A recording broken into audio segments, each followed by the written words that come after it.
Cunningham. All right. All right. No, let's hear it from Molly. She's a party on wheels, ain't she? Man, listen, I'm in a new church almost every weekend talking about marriage, and usually the snacks are veggie trays and fruit trays. And I get to this church, and your appetizer's a Twinkie, and your main course are s'mores. So I will come back to this church. You can keep your veggie trays, and you can keep your fruit trays. I don't want none of them. Those Baptists need to figure out some other snacks. Well, hey, thanks for having me back. Just to let you know a little bit about my family as we get started. This is my wife, Amy. I married a Minnesota girl, born in Austin, Minnesota. And I met her on a blind date. The night I met her, I told my buddy Austin, I'm going to marry this woman. And he said, you can't decide that yet. I said, I already have. And I'll never forget walking into the kitchen of her 6'2", full-blooded Norwegian father. And I said, I'd like permission to marry your daughter, to which he responded in his thick Norwegian accent, "Jo betcha." And I said, but only under one condition. I wanted to break all the rules and get married before she graduated college. I had just graduated. She had a year left. And I said, I'll only marry her if you allow for me to pay for her senior year of college, to which he said, Minnesota? Yeah, there's another one. Yeah, you betcha. And young guys in here, let me see all the single guys in here right now. Just go ahead and raise your hand. Raise them up high. All right, listen. Don't be afraid of marriage, all right? You can get married young and grow up together. I'll even help you with that. Is there any single ladies in here right now that would be interested in dating? Let's just see. Just take a look, guys. I'm not kidding. Look around. This is a conference for the whole family. But young guys push back on me all the time. They're like, bro, I can't afford to get married. How'd you get married at 22 and 21 and afford to pay for a senior year of college? I said it was this thing called a job. And women are attracted to financially attractive men. And they still push back. They're like, bro, I can't get married in my early 20s. And I'd be like, bro, I would believe that if you weren't holding a venti caramel macchiato in your right hand and an iPhone 11 in your left. You need to start thinking Folgers and flip phones. Can I get an amen on that one? Yeah. And you haven't started marriage right till you get your parents' hand-me-down mattress, my brother. The dip already built in. You get in and you roll to the center. That's a good marriage. So don't be afraid of marriage. This is my daughter, Corinne. She was actually with me last time, remembers this church well. She's my pioneer girl. And I told her I was coming to Plymouth Covenant. She said, oh, yeah, we had meatballs, I think, last time I was here. So we've gone down to Twinkies. I don't know what we'll get next time. But she loves everything outdoors. She sews, crochets, knits, and all of that. This is Sugar, a little deer a friend of ours raised one summer, and she would always want to go over and spend time with Sugar. There's my son Carson. He loves deer, too. And I spoke in over 70 churches last year, and 2 pastors told me I could not show that picture. And I asked your pastor, you mind if I show that picture? He's like, are you kidding? That's like half the profile pictures of our congregation. Go ahead. It won't be no big deal. Usually when I show this picture in California, I make sure they know I released the deer in a forest preserve down the road after we took the picture. I did not kill the deer. This is our first time hunting. We had a friend. I grew up outside of Chicago. I was born in a little town called Naperville, Illinois.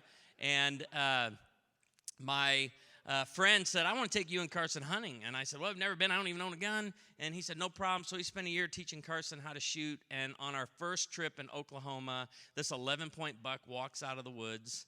And Carson drops him. We go down Creekside. We're having a father-son moment like we've never had. We're high-fiving. We're having the time of our lives. And Carson goes, Dad, what do we do? What do we do? And I'm like, I have absolutely no idea.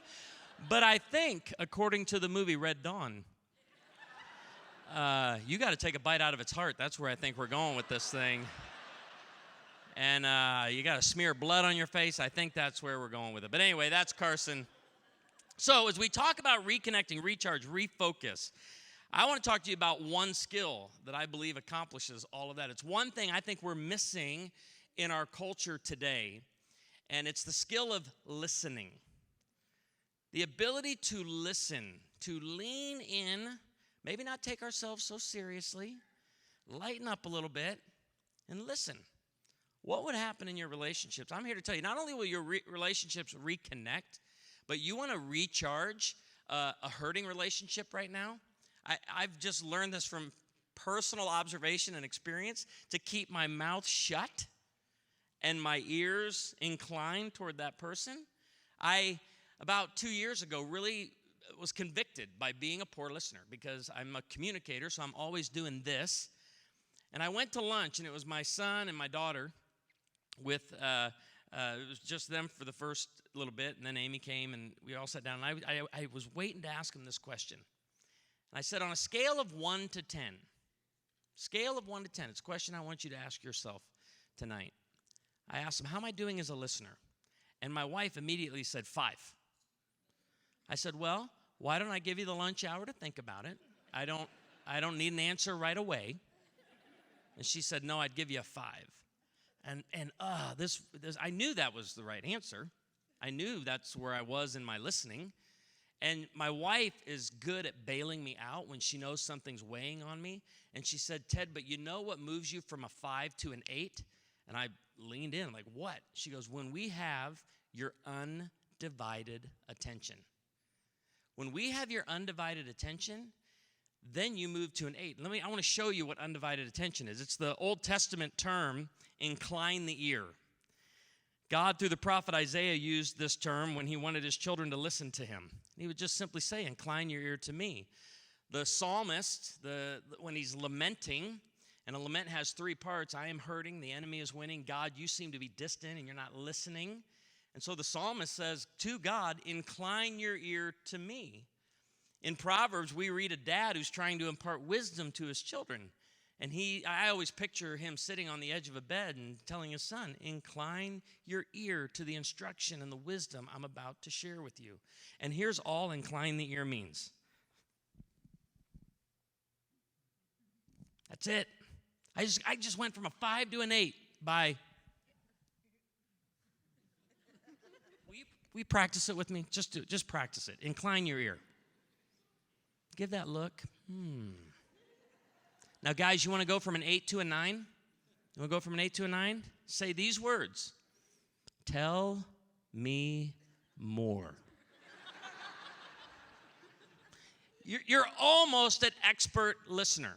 And there's a great verse on curiosity and fascination in the scripture. We read. It's the Song of Solomon, chapter 2, verse 14. And this is the verse that I've been using in our home because Amy will love to have conversations with me from 3 rooms away. Has anybody else had this problem? You're in the family room, she's in the bedroom, and this is all you hear.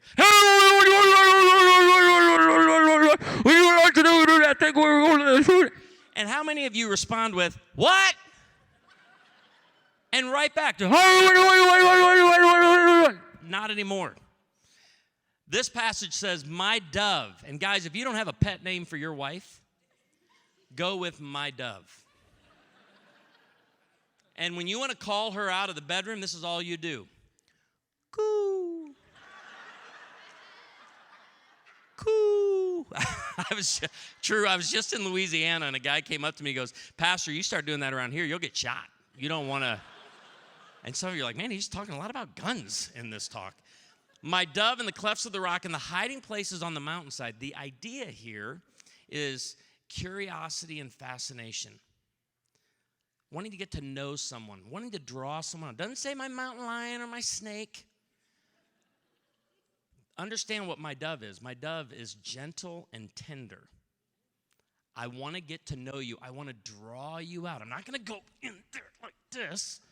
I'm going to coo, coo. There's 3 parts to this verse. The second part, show me your face. Let me hear your voice. I want to lean into you. I'm going to live in curiosity and fascination about you. This is for every single one of our relationships. You want to get to know someone? Be curious, be fascinated. You want to really get to know someone and tell someone you matter to me? Ask questions when they're talking. Find out more about them. Hear more of their story, less of yours. Lean in. Think about it for just a second. If you were to come into my office for counseling as an individual or as a couple, and you asked to meet with me for an hour, and for 1 hour I sat there like this.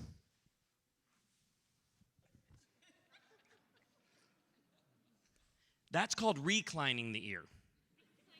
And that's saying, I'm not interested, I'm not listening, I couldn't care less.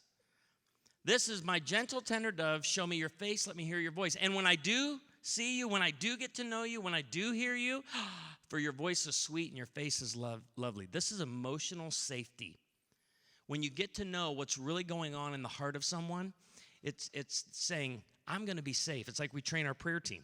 You know, when someone comes forward and confesses sin to you, an unsafe response is,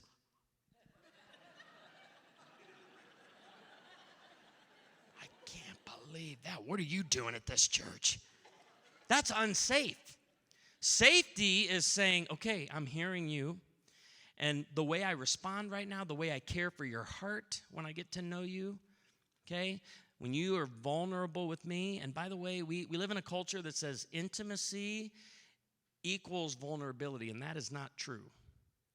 Intimacy equals vulnerability plus safety. And I'm just shocked at the number of people that go and get vulnerable online to a social media mob.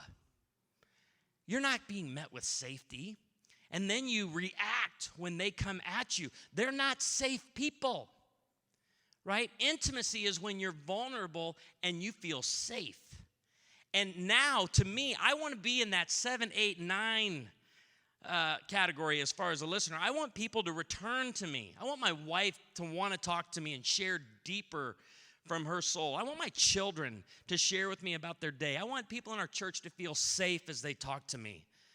I want strangers to feel that safety. But I submit to you, I think we're getting worse as a culture when it comes to listening. And here's one reason, but not the only reason. We get our news today from algorithms on social media and cable news networks that reinforce our biases, which means we're only listening to news we agree with. Anybody here remember Walter Cronkite? Let me look for some senior adults. Do you remember Walter Cronkite? That was so boring. He came on because he was a blah, blah, blah, blah. I grew up, my parents made me watch Peter Jennings' Nightly News. Blah, blah, blah. That was just, why? Because they weren't sharing a whole lot of opinions. They were sharing facts. He was just telling you what was going on. That's not the news today. Now you turn on the news to find out, what should I be mad about today? Like what? My dad retired 18 years ago, and he has watched Fox News 24 hours a day, 7 days a week for the last 18 years. And when I come in the house, I'm like, hey, Dad, how's it going? To which he responds, well, we're going to hell in a handbasket. That's how it's going. The world's falling apart. There ain't going to be nothing left for you kids, that's for sure. Now, look, when I talk Fox News, some of you are real tense, which I don't know if you know, but we live in a pretty politically tense time in our culture. And that's why I like telling jokes. I was just in Ohio, in Amish country last weekend, and I said, hey, can I tell you a political joke? And the whole room went, yeah, except 12 people were going, no, don't do that. Because we're all just like this. We don't have the ability to even laugh at ourselves anymore. I told my dad, you can't watch the 24-hour news cycle. You can't watch the same news repeat every 30 minutes all day long and be any sort of happy at the end of the day. God didn't design your soul that way. Whether you're watching CNN or Fox News, you're just, I told my dad, you got to start watching more Joel Osteen. You can't be mad all day long. Like you need some happy, just a little bit of happy in your life. But it means we're only listening to news we agree with. So let me ask you the question. How's that working in your relationships when you're only going to listen to people when you agree with them? That just doesn't listen. Okay, so I'm gonna share an illustration that's gotten me into a lot of trouble. I rarely get invited back places. That's why I'm like shocked I'm here right now. But, you know, I always want to preach and teach as though, as one pastor said over 100 years ago, as a dying man to dying men. Like I do. I'm speaking tonight as though this is the last time I'll ever teach or preach. I mean, that's always what I come out with. I just want, put it in there. And in 2017, an issue hit the NFL called Take the Knee. Does anybody remember this? So, that's like, don't you even go there. Oh, we're going there. I was teaching one Sunday morning at our church, and it wasn't even the main point of the message, but I just asked as an illustration because I drove into town. I pastor in Branson, Missouri, And I drove into town that day to go to church, and signs all over our town, boycott the NFL, boycott the NFL. And so I asked our congregation, we were having a good time, like we've laughed already tonight. This is all 3 of our services on Sunday morning. We have a good time. We love laughing and fellowshipping together. And I asked our congregation, I said, hey, is it okay that we listen to the NFL players who are taking a knee? And it sucked the life right out of the room. Like, and it took 10, 15 minutes to get the congregation back. I'm like, man, that didn't work. So I'm one of these guys, I don't back away. I like double down on whatever it is. So next week I was doing a marriage conference at a church, and the church doesn't matter where I was. It was First Baptist Dallas. And you know, Robert Jeffress, he's on the president's spiritual advisory team and all of that. And I asked them, room this size, I said, hey, is it okay that we listen to the NFL players who are taking a knee? And a guy yelled out from the back, no! And I said, sir, thank you. And I was sincere, because we're taught in communication like this that tension is good. You want tension in a talk, okay, in public communication, because then hopefully you resolve it as the talk goes along. And anytime you can involve the crowd in the tension, all the better. It's like what we're feeling right now, because some of you are like, where are we going with this? Well, hold on. Because it didn't work at First Baptist Dallas either. And I was like, man, I should just give this up. But nah, I'm gonna keep asking. The next weekend, I was in Maryland, Baltimore, Maryland. Most diverse group I've ever spoken to. Half the room was African American charismatic, and the other half was Pennsylvania Dutch Mennonite Amish. And I'm like, oh, that's going to kill here. We're using it right here. I said, is it okay for us to listen to the NFL players who are taking a knee?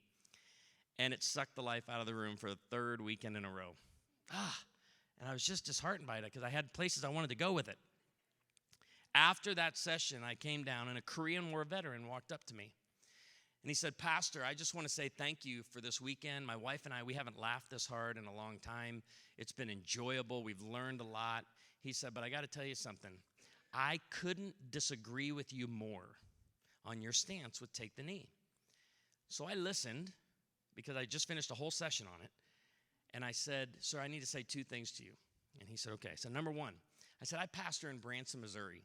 And I don't think there's a more patriotic city in the nation than Branson, Missouri. We know how to honor our veterans in Branson. We know how to say thank you for your service. So I'm going to tell you, sir, on behalf of my city, my church, my family, and myself, thank you for your service. Would you help me thank all of the veterans in our room right now? Army. I said, I want to thank you. And he said, thank you. I appreciate that. I said, but the second thing I need to say is this. I have a hard time understanding how you can say you disagree with my stance on take the knee when I never shared my opinion.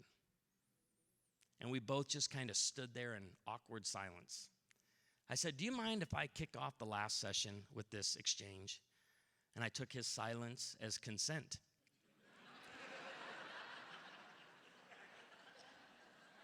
And I stood up in front of the room and I said, hey, how many of you disagree with me on my stance with take the knee? And hands started going up all over the room.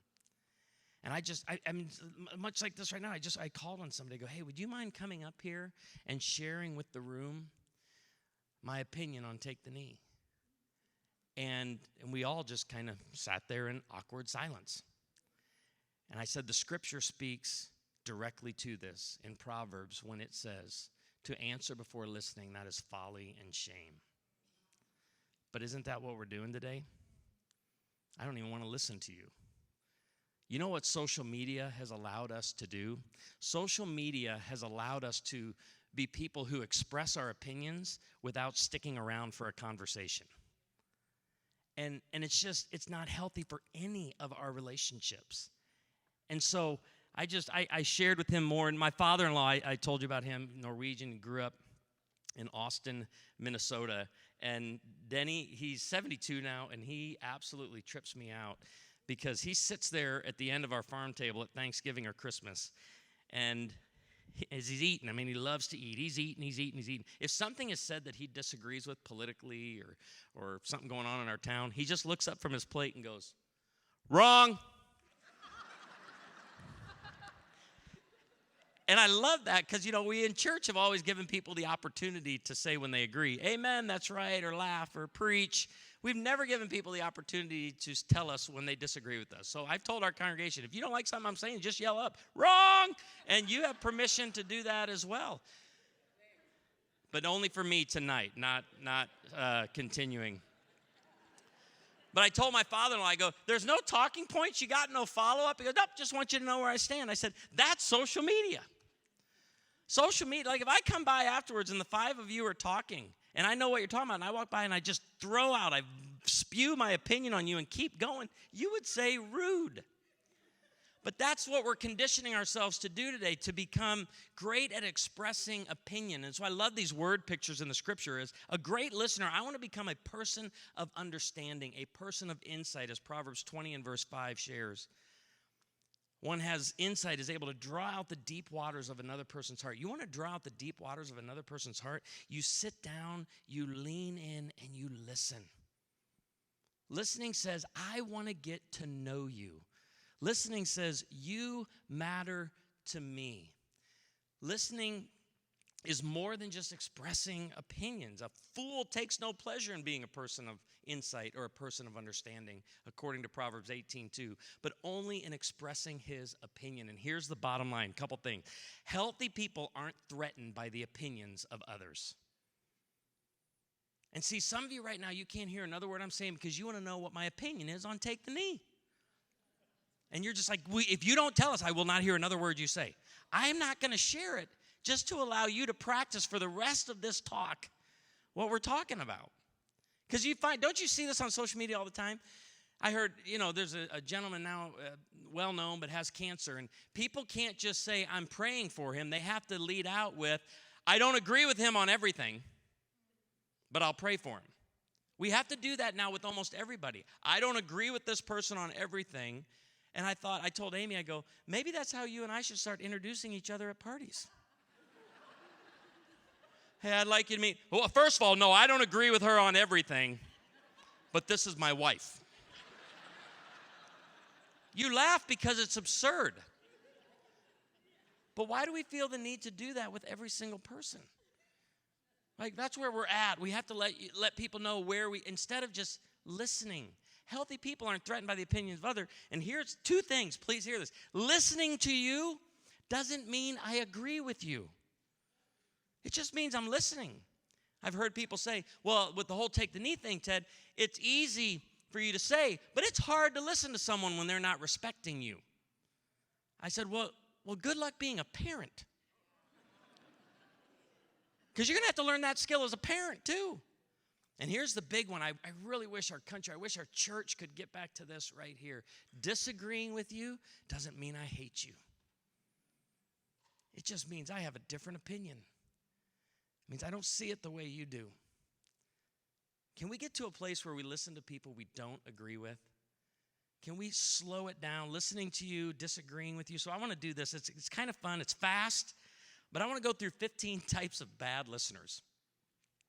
And you can write them all down if you want, or you can just write down the ones you identify with the most.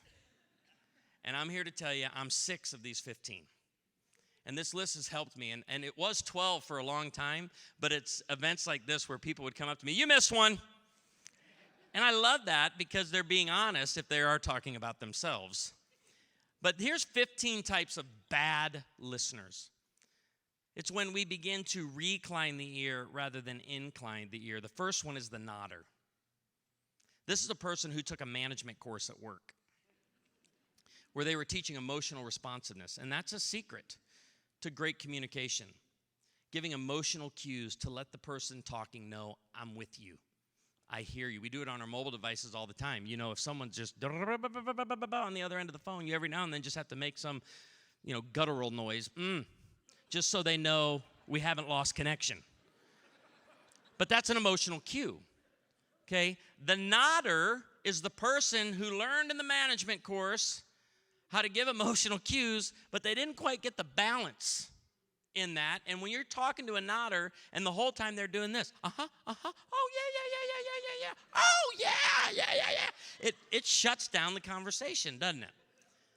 How about the next one? the eye roller. This is so important. Dr. John Gottman says nothing in nonverbal communication shows contempt more than the eye roll. Now, this is very important because an issue comes up. Maybe it's a young person with a parent. The eye roll happens a lot between teens and parents. Maybe it's between husband and wife. Could be someone at work. An issue comes up, and the issue comes up, and you go, not this again. Oh, no, you're not bringing that up again. And here's the thing about the eye roll. You think you're eye rolling the issue. You think you're eye rolling the opinion. Dr. John Gottman says the eye roll goes right past the opinion to the core of the person.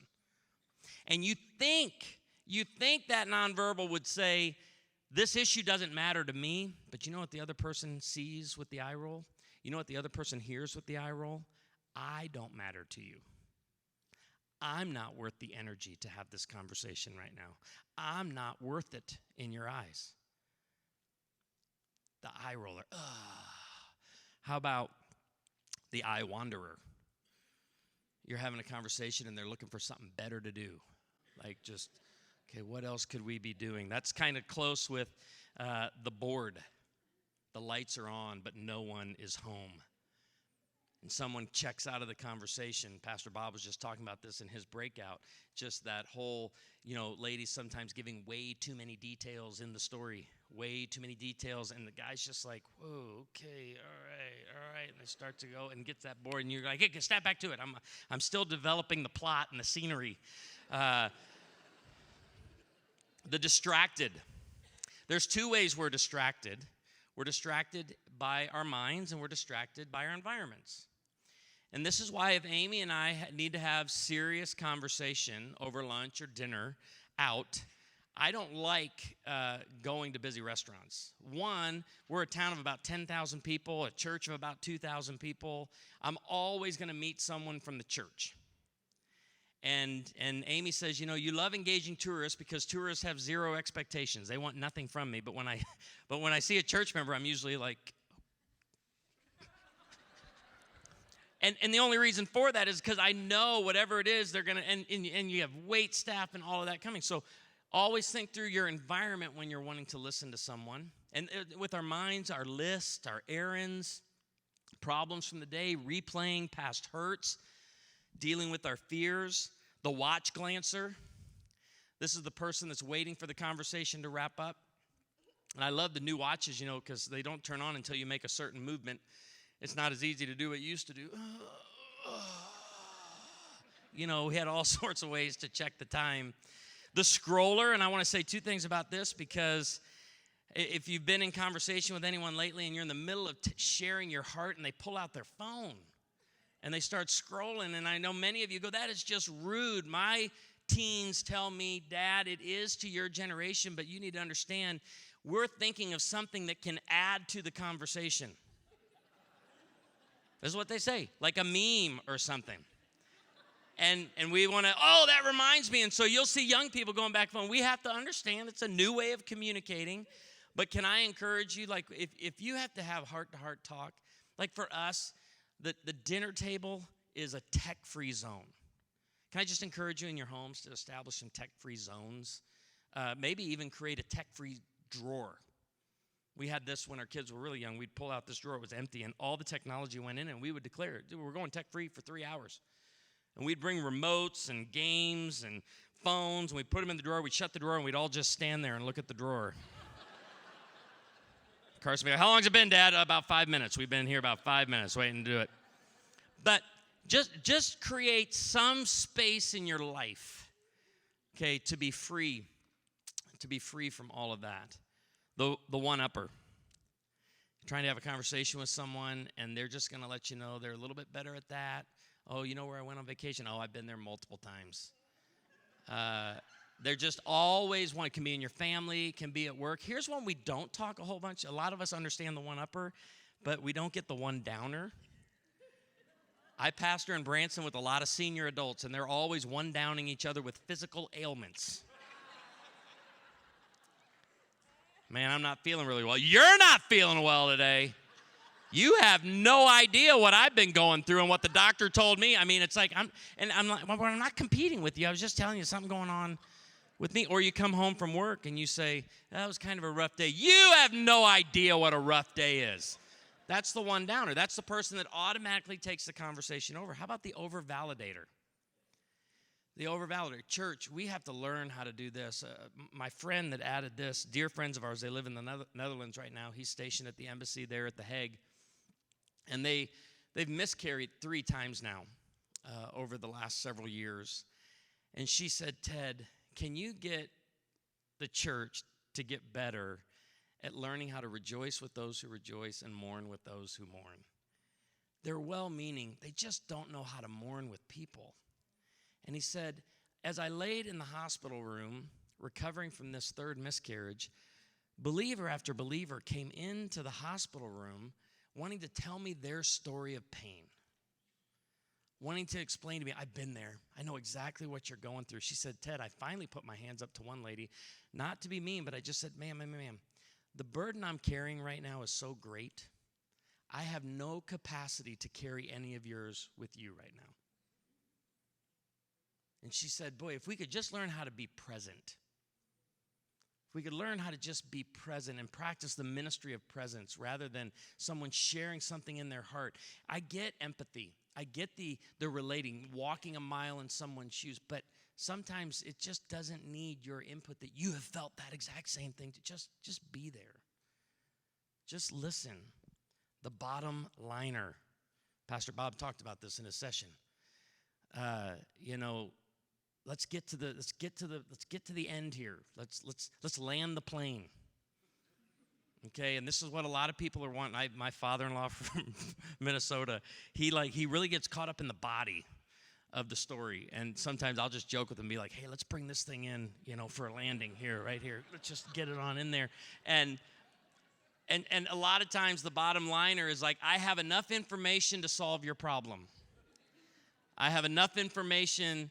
I know what's going on when this person's still sharing. The interviewer, some of you are married to Oprah Winfrey. And I know this is frustrating when you're talking to an interviewer and you're trying to share something from your day or share something from your heart. And there's like 5 follow-up questions off your first sentence. And you want to say, if you would just let me finish, okay, you may not have as many questions as you do right now. But the person always interviewing, the hijacker. This is the person you haven't even gotten halfway through your story, and this can connect with the other ones. They're bored, they're disconnected, they're distracted, and they just take it over. Their story's going to be better and more engaging. We're losing the room here. I'm taking it. And you're just like, no, that's not listening. Just keeps it about the other person. The debater. The debater is the person who's constantly punching holes in your logic. The person who wants you to bring like footnotes to the conversation. You share something, and they're like, where did you get that? Well, you're like, well, I don't have any citations with me. I picked it up, online. The last one, the sentence completer. You've been in a relationship for a while. You've been married for a while. The finishing thoughts. My wife and I, we were getting ready one morning. This was years and years ago, and she was in the shower on the other side of the curtain, and I thought the conversation was over, so I go down to the kitchen, and I make a pot of coffee. I'm pouring the coffee. I come walking back down. I realize, wow, there's still a conversation going on in the bathroom. Not only is there a conversation going on in the bathroom, but she seems pretty frustrated. I don't know what happened. I left the room but what happened while I was gone, she asked me a question over that shower curtain. I wasn't there. She answered it for me. Okay? And she did not like my answer. That's the bottom line on that one. The sentence completer. I met a stranger, a lady. She was at family camp with us 2 years ago. And I was starting to share a story. I said, last week I went, and that was all I got out. And she goes, you went to the store, you were at church, you were down at she's finishing my sentence. I asked her later on that week, I go, we don't even know each other. We have like no history with each other. Why were you finishing my sentences? And this is exactly what she said. She said, I feel like it brings energy to the conversation. I said, yeah, no, it doesn't, okay? It does not. So here, let me ask you, if you and your spouse, you and your kids, you and your parents, you and your coworkers, you and a family member, you're from completely different political points of view, Here are the commitments that Amy and I have made to one another when it comes to listening. This is kind of in our marriage constitution. If you don't have a marriage constitution, maybe these can be the first couple of points to them. But we've made this commitment. I will validate your feelings when I don't agree with your opinions.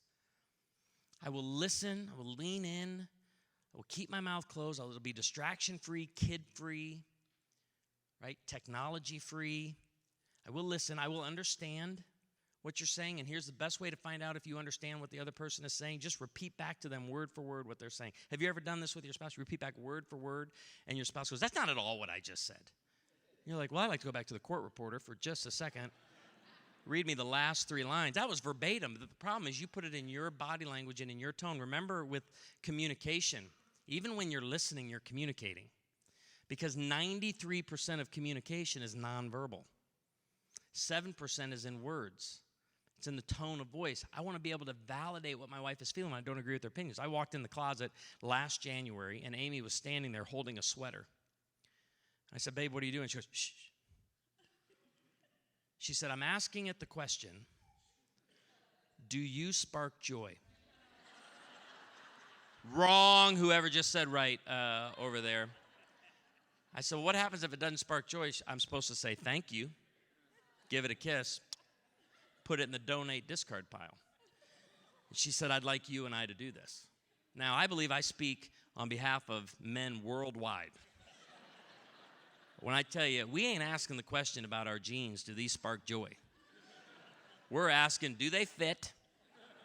And if they fit and they don't smell, we're keeping them. But that ain't Amy. She has 2 love languages, acts of service and quality time, which means I serve her for long periods of time. That's what these 2 love languages mean. But in the middle of these love languages, she has the love language I call of decluttering. It's how she gives and receives love, decluttering. I call it the pitch love language. She has a fundamental value that if you haven't used it in a while, you don't need it. Anybody else have that value? Okay, wrong. That's what I'm saying, sorry. We're getting rid of it. And so, man, this is not me. This isn't me at all. But where does she always start with pitch? In the garage. You want me to keep going on that one right there? Yeah, right. So she takes a garbage can with the wheels on it, puts the lid, and like a grocery cart around the garage, she's looking for stuff to throw away. And she holds up one item at a time. She goes, hey, are you still using this? I'm like, babe, that's a hammer. I believe every home's entitled to at least one hammer. She throws it away. When she's in this mode, I'm running around the house with the kids going, save your stuff. Mom's coming. You want it. You better hide it. I'm not a hoarder, okay? I'm truly not a hoarder, but I like my stuff. And I don't think you need to buy multiple hammers in your lifetime.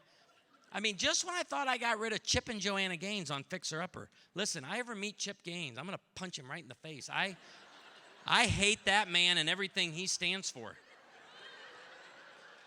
I come home from work, and Amy's looking at a wall. I go, what's going on, babe? She goes, I think after dinner, we should just get rid of this wall right here.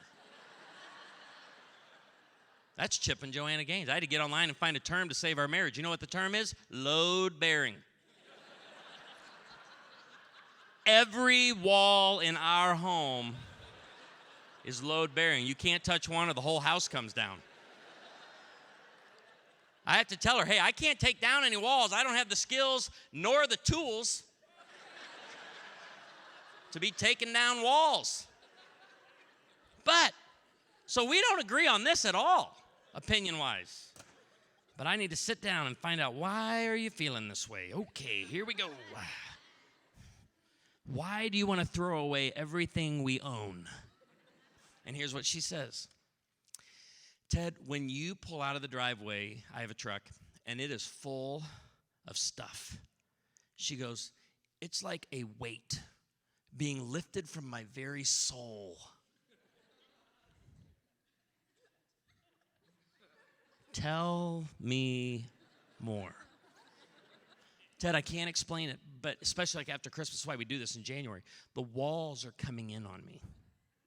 And when we throw this stuff away, I am free to give more time to my relationships, more time to you, more time to the kids. My walk with the Lord. Don't you bring the Lord into this.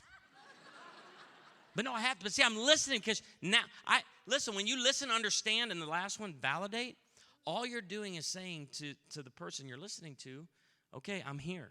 And validation is just the stamp that says you were here. That's it. Have you gotten that stamp? Have you gotten that stamp? You know, here's another couple little practical ways to do this. I will listen to your opinions without seeing it as an attack on mine. It's part of our Constitution as well. You're entitled to your opinion. And she validates my feelings, I validate her. I want to give you this very practical way that John Gottman talks about the bid for connection. The bid for connection. The bid for connection, you have to look for it in all of your relationships because your children, your parents, your coworkers are making these bids all day long. And it can be a simple, that's a bid. Like something's going on. It can be, whew. Your spouse is making bids all day long. And I know my wife's bids, but I have to pay attention because sometimes she makes a bid and I didn't quite get what it was. Long day, bad meeting, slow commute, hot, cold, tired, kids, outfit, boss. What was that? And sometimes I can think, I got to figure this out really quick. But here's the bottom line. This is so good. Acknowledging the bid is more important than interpreting the bid. And this is all it is. We've been talking about leaning in. Here's what Gottman teaches. When you get a bid for connection from anyone, a stranger sitting on a bench next to you, and you get a, it's just making the turn. Think about how powerful this is. Just making a turn. Not even solving, fixing, caring for, providing for, just making the bid. And here's what he says. Look at the difference between this. The bid for connection. Masters turn toward each other 86% of the time. If you want a marriage with high levels of marital satisfaction, you need to turn to each other 86% of the time, and you're going to experience high levels of marital satisfaction. Marriages that have very low levels of marital satisfaction turn towards each other about 33% of the time. This is the power of leaning in, listening, and just making the turn. So I want to, just some practical ways. I want you to think about 5 connection points that you have during the day with your kids, with your spouse, with coworkers. How do you say good morning to each other? Like there's just some practical ways. How do you say good morning to each other? And what are some new ways you can do this? This is what we know from research. Most spouses touch a device before they touch the other person. Maybe that's as simple as, hey, no devices get touched in the morning before you touch me. We call that a non-sexual touch, an NST. And guys, your wife needs 12 non-sexual touches a day, and it's not 1, 2, 3, 4, 5, 6, 7, 8, 9, 10, 11, 12. Hair over the ear, a hand on the small of the back, a hand on the thigh. But how do you say good morning? What's a new way you can turn toward one another? What's a new way you can lean in your relationships? How do you say goodbye? How do you leave the house? Is it a real fast rushing around? Is there a pause? Is there a moment where you can lean in and listen? How about checking in? Just a phone call throughout the day. I know with our kids, our checking in is typically a text as they're running to and from. But I called them today, just find out, hey, what's going on? How are things going? How was school? How was the last day of school? Corinne's in Branson and Carson is with me. Hello. This is when you reconnect at the end of the day. Maybe there's a new way that you can lean in and listen. And then good night. For a lot of people, they don't pray right before bed. I have 2 goals before bed every night, and that is to pray with my family and to make them laugh. And again, you don't have to be a comedian. You just look for something that happened funny during the day. I think people tell me all the time, well, I'm not funny. Well, you don't have to be. You just have to look for it. And I'm constantly asking people, what did you see funny today? A couple weeks ago, I shared this with the lady in the church that gave it to me, but while I was writing this book, and this session comes out of this book that came out on Tuesday, A Love That Laughs.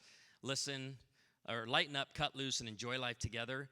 And the chapter that we're talking about tonight is the chapter called Cuckoo My Dove. And I was writing on how to find humor, how to be observational, how to be looking for it all around. An 84-year-old lady in our church said, oh, I'll tell you something funny. I said, what's that? She goes, I got a mammogram yesterday. She said, and it was at a Catholic hospital, and there's verses everywhere. You want to know what the verse was on the mammogram machine? I said, I'm dying to know. What was the verse on the mammogram machine? She said, 2 Corinthians 4:8, for we are hard pressed on every side, but we are not crushed.